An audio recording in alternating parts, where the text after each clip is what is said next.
A special thank you to each of our subscribers who make this channel possible. Here's today's story.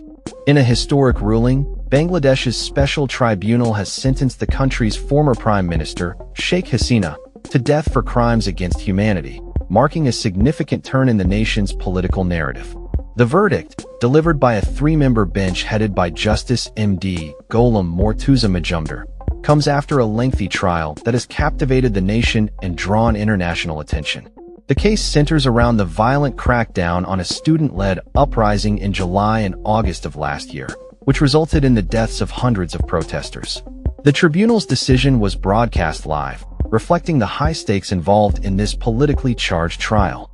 The interim government, led by Nobel Peace Prize laureate Muhammad Yunus, had ramped up security measures in anticipation of the verdict.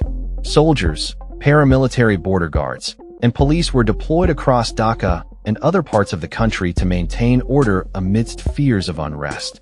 Hasina's Awami League party responded to the ruling by calling for a nationwide shutdown, labeling the tribunal a kangaroo court, and urging their supporters to protest against what they perceive as a politically motivated trial. The trial itself has been fraught with controversy. Hasina, who has been in exile in India since her ousting in August 2024, has consistently denied the charges against her. The prosecution accused her and former Home Minister Asaduzzaman Khan Kamal of orchestrating a brutal crackdown on demonstrators, leading to widespread violence and loss of life. The tribunal has heard extensive testimonies, including a dramatic confession from former police chief Chowdhury Abdullah Al-Mamun, who admitted to his role in the violence and pleaded guilty to the charges against him. The prosecution's case was bolstered by a mountain of evidence, including over 8,700 pages of documentation detailing the atrocities committed during the unrest. The tribunal's proceedings have been closely monitored, with international observers expressing concern over the fairness of the trial and the implications it holds for democracy in Bangladesh.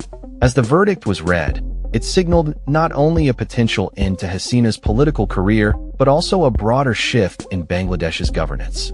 The interim government has promised to hold elections in February 2025, but with Hasina's party banned from participating, the political landscape remains uncertain.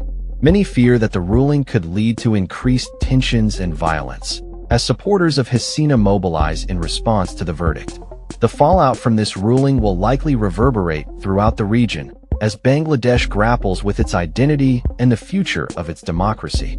With calls for protests echoing across the country, the coming days will be critical in determining whether the nation can navigate this turbulent chapter without descending into chaos. The world watches closely as Bangladesh stands at a crossroads, facing the consequences of its political choices and the legacy of its leaders. That's all for this story. We upload videos every day covering many different subjects, so hit that subscribe button to stay informed. Thanks for watching.